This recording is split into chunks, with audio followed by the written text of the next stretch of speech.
China is absolutely jam-packed with efficient, affordable, practical, compact electric SUVs, like this, the BYD Yuan Plus. However, while vehicles like the Yuan Plus are perfectly good at meeting your basic needs, they're not what you would call interesting. Enter the Fangchongbao Tai 3, a compact electric SUV that trades a little bit of efficiency for a whole lot of attitude.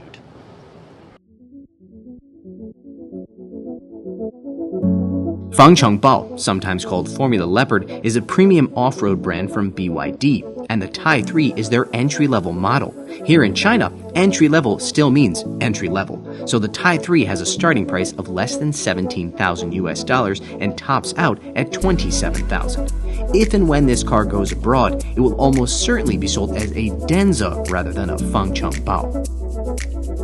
I must admit that I find few things more charming than a small car that's trying to act and look like a bigger car. And the Tai 3, with its relatively small size, big square shape, fender flares, and puggish Wito front end, definitely qualifies. The result is something that looks more like an oversized toy than a regular car, and I'm not really sure whether to drive it or grab it by the top and push it around the sandbox. The Tai 3's attempt at toughness includes a whole bunch of black plastic body cladding and vents, some of which are real, some of which are not. I'm of course referring to the vents. All of the plastic is real plastic. I'm sure some of you were a bit peeved at me for continuing to refer to this thing as small, but give me a break. I'm American. Even our smallest pickup trucks are larger than the average European home. To be fair to you, the Tai 3 does present as very large, but that's mostly a result of the styling. In reality, at 4.6 meters in length, 1.9 meters in width, and 1.72 meters in height, it's almost the same as a BYD Yuan Plus, or just slightly larger in every dimension. Despite their similar dimensions and the fact that they're both pure EVs, this thing and the Yuan Plus don't actually ride on the same platform. The Yuan Plus rides on the older E-Platform 3.0, whereas this rides on E-Platform 3.0 Evo. This is evidenced, one, by the faster charge times on this car. They claim it can go from 30 to 80% in 18 minutes. And improved packaging. Whereas the Yuan Plus has no frunk, this has a substantial 151-liter frunk. This car's name, Tai, is actually the Chinese character for titanium, which, if you look very closely at the badge, they've very helpfully written out for you in a very tiny font. This car's official length is 4.6 meters, but that almost certainly includes a little bit of this lump here on the rear end. This is not a spare tire mount, which you probably already guessed because it's definitely not big enough to be that. This is actually the automotive equivalent of a backpack. If I press this rubberized button on the side, boom, this pops open to reveal a storage compartment, which I suppose you can put some things in there. Things you don't mind moving around while you drive. Fangchongbao has declined to release an official number when it comes to boot space in the Tai 3, perhaps because it looks to be on the smaller side. It does, however, have a camping-friendly 220-volt outlet. That still leaves one cargo area we need to talk about.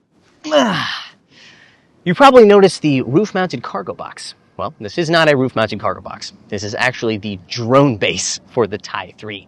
This isn't the first Chinese 4x4 we've seen with a drone base. The Yangwang U8 and M-Hero 917 both had an available drone base, but those cars cost 4 to 5 times more than this one, and their drone base was an extra 14,000 USD.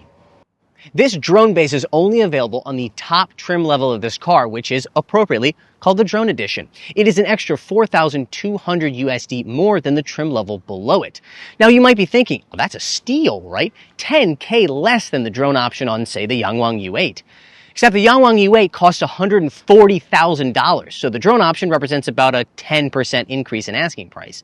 Meanwhile, this represents a nearly 20% increase in asking price over the trim level below it. In other words, I don't think they're going to sell very many of these. Oh, we're not going to be flying the drone, by the way. This is a pre-production car, so Fangchongbao has asked us not to use it. And even if they told us to use it, we can't use it because it's pretty much illegal to fly a drone anywhere near Shanghai. So, next time. One downside of the drone base is that it blocks a majority of this car's glass roof, which means you can only open the sun visor to right about there. That means the interior isn't quite as airy as I would hope. The base version of this car has a 12.8-inch central screen, but every other trim level above that uses this 15.6-inch display, which, by the way, has an English language menu. Higher trim levels also can get this heated and cooled central storage area. Currently got some drinks in there at 2 degrees Celsius, and I'm definitely going to be enjoying those after I'm done talking to you right now. Finally, this being a Fangchongbao, it has a DVLA audio system. Base car, 8 speakers. Upper trim levels, 14, but this drone version has 16 because it adds 2 headrest-mounted speakers right here. Finally, the drone version gets a heads-up display. All but the lowest spec of the Tai 3 comes standard with heated and ventilated front row seats, but rest assured that no cows were harmed in the making of this vehicle, because all seats are trimmed in faux leather. Like other Fangchongbao models, such as the larger Bao 5 and Bao 8, the interior styling of the Tai 3 can best be described as futuristic outdoorsy. That includes the Fangchongbao signature row of crystalline rocker switches aft of your transmission lever. I've never really understood putting crystal rocker switches into something that's supposed to be an off-road vehicle. Feels a little bit like putting a crystal chandelier into a tent. In terms of material quality, however, this is not up to the same level as a Bao 5 or Bao 8.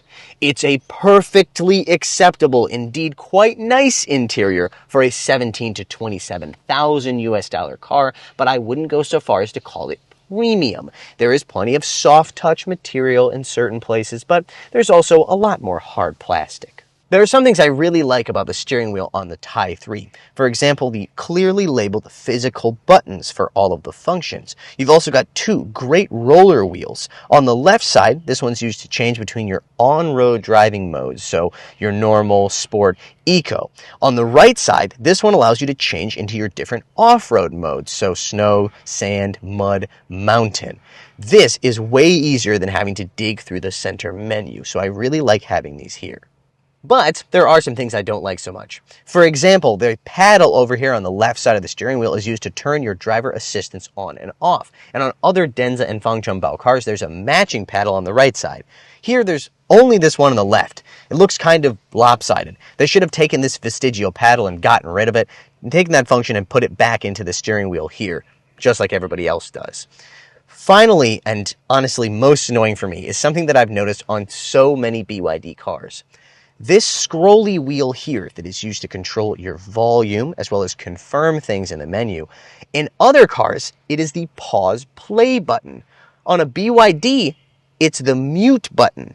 As a frequent listener to podcasts, this drives me crazy because when I want to pause my podcast, I have to reach over and do it on the screen, which takes my eyes away from the road. If this was a pause play button, I wouldn't have to worry about that. But because I'm listening to a podcast, I don't want to miss anything or I'll lose all the context, so I have to pause it. I can't use this and just mute it.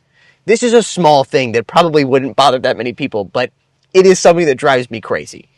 Okay, rant over. But then the Tai 3 starts to win me back over with a couple of functions that I absolutely love. For starters, on the driver's side of the center console, you have a detachable flashlight/lamp. This is a vehicle that's sold as being something you would take off-roading or camping, so this is a genuinely useful function. Less useful than this, but definitely very BYD brandy, is this, a detachable microphone for doing in-car karaoke. They would go something like this. I could really use another flashlight here in the second row if I'm being honest, because that closed roof means it's kind of dark, even with this very light-colored interior. At least you have decent headroom and decent legroom. You've also got a fold-down center armrest with cup holders and 2 USB charging ports, a Type-C and a Type-A.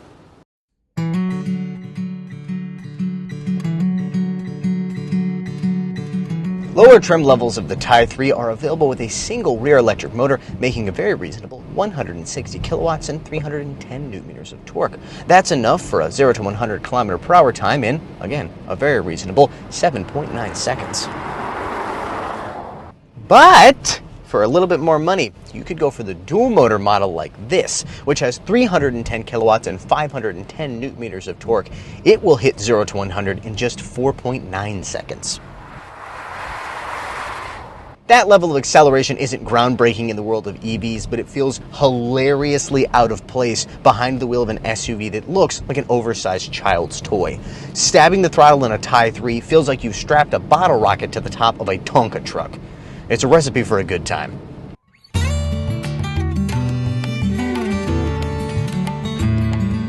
The official CLTC range of the Tai 3 is 501 kilometers, and that's regardless of which powertrain you choose.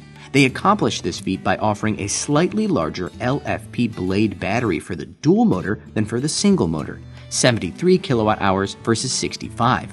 Offering a larger battery on your dual motor model is very commonplace, but offering one that's just large enough to make sure that the range is exactly the same is something I've never seen.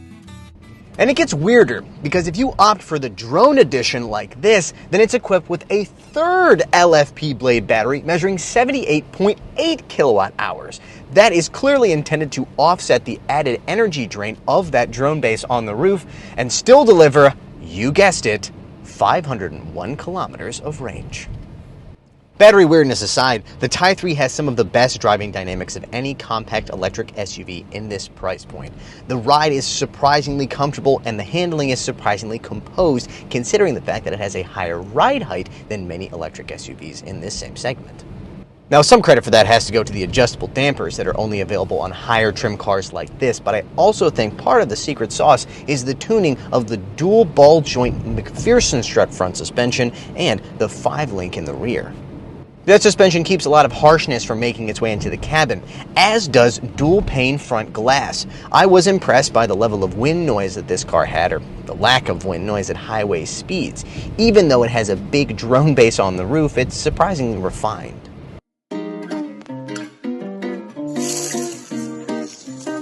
We did some light off-roading in the Tai 3, and its dual-motor powertrain was very sure-footed, even on street tires. The approach angle of 25 degrees, departure angle of 28 degrees, and maximum ground clearance of 23 centimeters are all a step above your average compact SUV.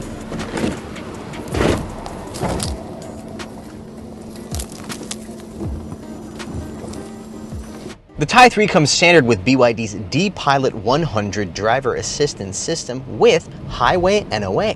I used that Highway NOA system in a variety of environments, including highways and expressways here in Shanghai, in heavy traffic and in light traffic, in daytime and in nighttime, and I honestly found it to be impressively capable, especially considering it's a system that comes as standard on a car that starts at just 17,000 USD. The Tai 3 might not be as luxurious as previous Feng Chongbao models, but it's definitely a cut above the competition when it comes to driving experience, both on-road and off-road. More importantly, perhaps, to a great many buyers, it's also a cut above the competition when it comes to outdoorsy attitude. Alright, that's going to do it for today's video. Thank you so much for watching. As always, like, subscribe, and hit the bell.